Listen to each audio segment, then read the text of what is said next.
Alors, le corrigé du 25, page 149. Donc ici, toutes nos fonctions qu'on a à dériver sont des x puissance quelque chose, alors en l'occurrence x puissance 2 ou x puissance 3, multipliées par un nombre, 9 fois x carré, 2 fois x cube, moins 8 fois x cube. Donc quand je regarde dans mon tableau, alors d'abord la dérivée des x puissance n, c'est n fois x puissance n moins 1. Et puis deuxième information, quand je multiplie, quand je cherche la dérivée de un nombre fois une fonction, eh ben je dérive ma fonction et je laisse la multiplication par le nombre devant. Donc on va appliquer ça sur notre exemple. Donc ici, f de x égale 9x carré. On va avoir f' de x égale, donc c'est 9 fois x carré. Donc la dérivée, ça va être 9 fois la dérivée de x carré. La dérivée de x carré, c'est 2x. Ça fait plusieurs fois qu'on la rencontre maintenant. Donc f' de x va être égal à 9 fois 2, 18x.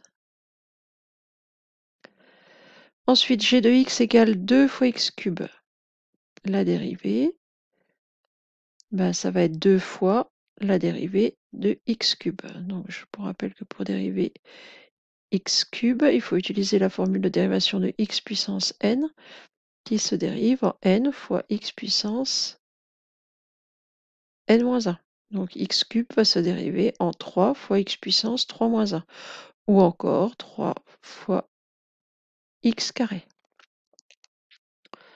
Donc on va avoir g' de x égale 2 fois 3, 6 x carré. Et enfin h' de x qui ressemble beaucoup à g'. Hein.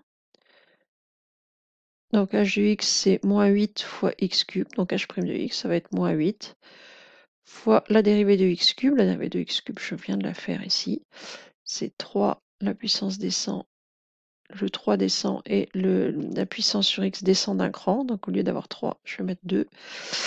Et donc moins 8 fois 3. 8 fois 3, ça fait 24. Donc moins 8 fois 3x carré, ça va faire moins 24 x carré. Voilà pour cette série de petits exercices tout bêtes, mais qu'il faut maîtriser.